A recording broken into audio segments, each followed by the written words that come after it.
नमस्कार, मी दिनराज वाघमारे. आपण पाहत आहे जय भारत न्यूज. एक अतिशय मोठी अशी बातमी आहे. कोसारी येथील तिहेरी हत्याकांड प्रकरणामध्ये त्याचा मास्टरमाइंड असलेला हनुमंत बिरा सोलनकर उर्फ हनुमा सोलनकर याला कवठेमंकाळ पोलिसांनी अटक केलेली आहे आणि त्यामुळं संपूर्ण जत तालुक्यात नव्हे तर सांगली जिल्ह्यामध्ये एकच खळबळ माजली आहे. जत तालुक्यातला विजय मल्ल्या अशी ज्याची ओळख आहे, लिकर किंग म्हणून ज्याची ओळख आहे आणि हनुमा ब्रँडचा संस्थापक असलेला अत्यंत तालेवार कोट्याधीश असलेला हनुमंत सोलनकर हा या सर्व तिन्ही कोसारीमधल्या तिन्ही हत्याकांडामधला प्रमुख सूत्रधार असल्याचा आरोप या मृतांच्या नातेवाईकांनी केला होता. याबाबतचा पर्दाफाश जय भारत न्यूजने केला आणि या नातेवाईकांच्या थेट मुलाखती प्रसिद्ध केल्या होत्या. त्या हनुमंत बिरा सोलंकरला लवकरात लवकर अटक करून त्याची फाशी द्यावा. त्याला आमची जशी 3 फाशी त्यानं तोडले, ती माणसं जनावर कापते ते असे कापले, ते हलव्यान स्वतः दुसरी कोणी कापले नाही, ते हलव्यान कापले. आता आम्ही गाव सोडून जाणार. मग काय इथं काय आहे कोणाला ठाऊक? हे असलं भाग कसला आहे, काय आहे का नाही या तालुक्यात जिल्ह्यात, काय आहे का? भारत आहे का आम्ही भारत आहे बाहेर आहे कोणाला? आणि हे माणूस मोकळा सोडते ती, आणि ह्या माणसाला मोकळं सोडल्यामुळे साहेब हे माणूस बाहेरून सूत्र हलवून साहेब ही सुपारी देऊन कामं करतोय. हे मेन ही सांबा सोलनकर आणि हनुमा सोलनकर यांना तुम्ही साहेब हे केलं पाहिजे. आणि कवठेमंकाळ पोलिसांनी आता हनुमंत सोलनकर याला ह्या प्रकरणामध्ये आरोपी केलेला आहे. तर गेल्या 6 मे रोजी कोसारी येथील महानूरवाडीमध्ये राहत असलेले दादासाहेब नामदेव यमगर या व्यक्तीला नागज फाटा येथून अपहरण करून त्याचा कर्नाटकातील एका गावामध्ये त्याचा खून करण्यात आला आणि यामध्ये कवठेमंकाळ तालुक्यातील एका गुन्हेगारी टोळीचा वापर करण्यात आला होता.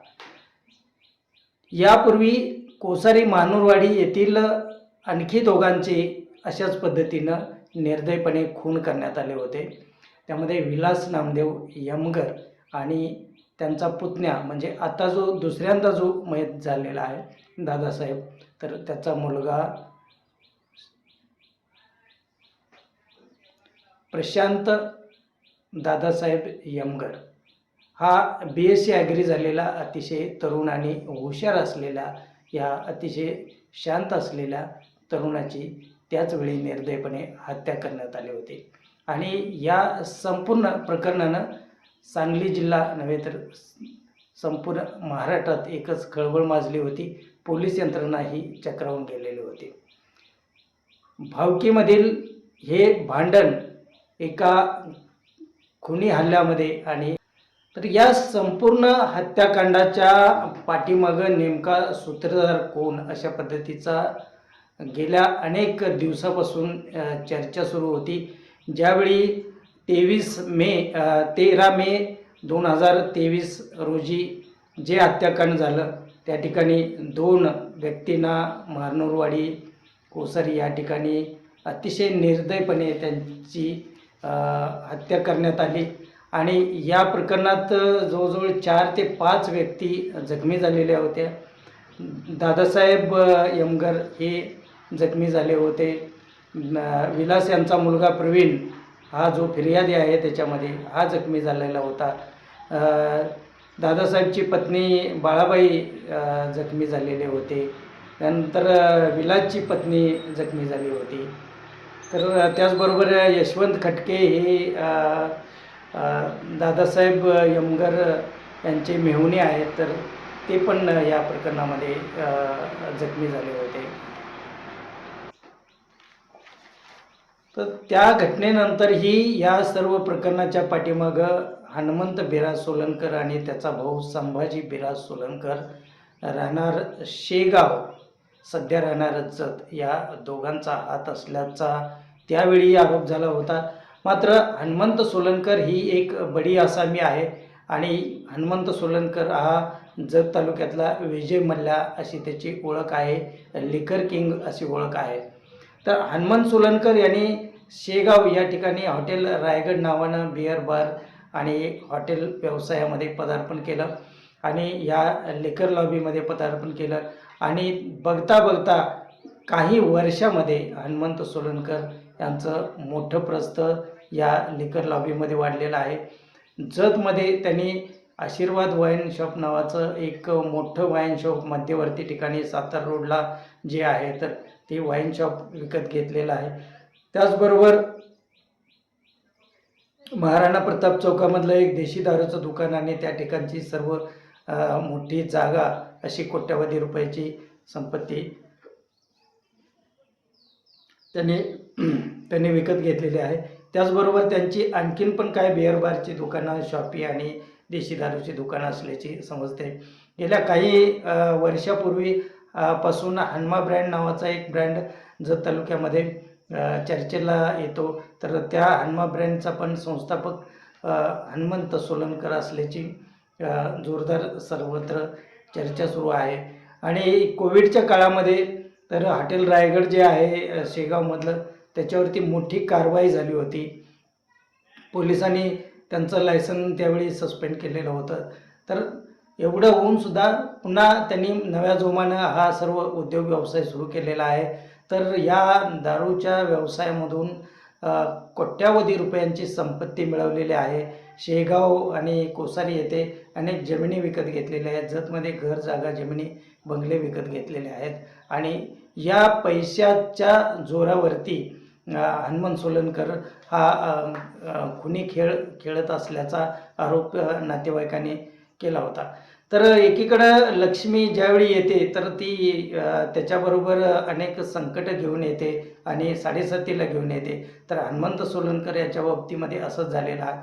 आपल्या ग्रामीण भागामध्ये एक म्हण आहे की बाबा पैसा आल्यानंतर भूत सोसला नाही असं म्हटलं जातं किंवा तर अशा पद्धतीचाच प्रकार या हनुमंत याच्या बाबतीत झाल्याचं दिसत आहे.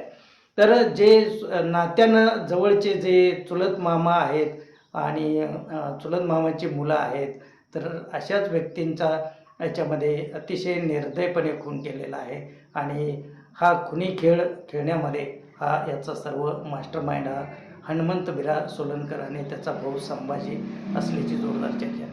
कारण मूळ जे हत्याकांड जे झालं होतं, जे 2 लोक ज्यामध्ये मयत झाले तर विलास यमगर आणि प्रशांत यमगर.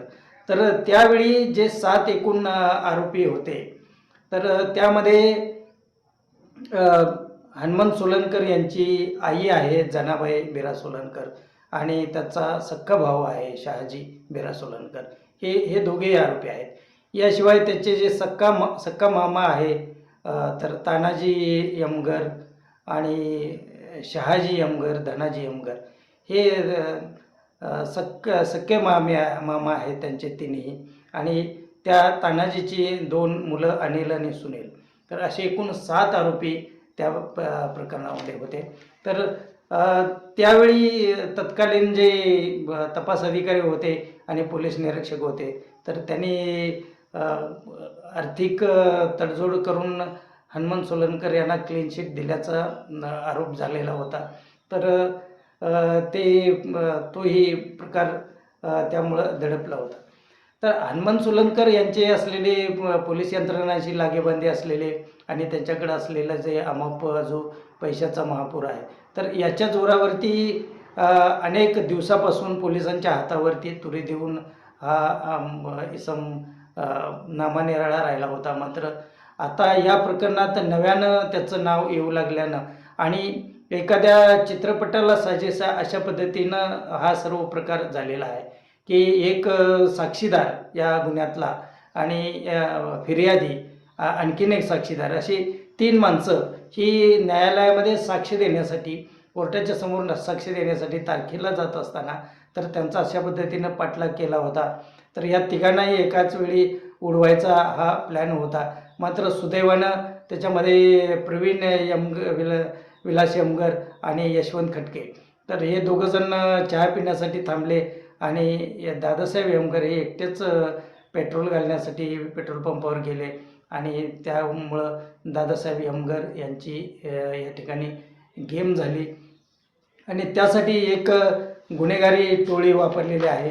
कवठेमंकाळ तालुक्यामध्ये अनेक गुन्ह्यामध्ये हात असलेली जी माणसं आहेत, तर त्याच्यामध्ये ज्ञानू खोत आहे हा, आणि त्याशिवाय रोहित पाटोळे आणि गोट्या उर्फ हर्षद पैलवान, तर याचबरोबर पद्मिनी मदनी आहे. तर ही जो या प्रकरणातला एक प्रमुख आरोपी आहे अनिल यमगर, याची ही बहीण आहे पद्मिनी. तर हे 4 आरोपी नव्यानं त्या याच्यामध्ये निष्पन्न झालेला आहे. आणि आता हनुमंत सोलनकर हा या सर्व कटकारस्थांच्या पाठीमागचा सूत्रधार आहे असं पोलिसांच्या लक्षात आल्यामुळं पोलीस यंत्रणांनी तर त्यांच्यावरती सर्व राजकीय आर्थिक सर्व दबाव झुगारून आता हनुमंत सोलनकर यांना या प्रकरणात आरोपी केलेला आहे. त्यामुळं या प्रकरणाला आता नवं वळण आणि नवीन ट्विस्ट मिळालेले आहे. आणि गेल्या अनेक वर्षामध्ये जगच्या ज्या लिकर लॉबीवरती राज्य करणारा हा हनुमंत सोलनकर आता जेरबंद झालेला आहे आणि पोलिसांनी त्याला बेड्या ठोकलेल्या आहे. जय भारत न्यूज ब्युरो, जत.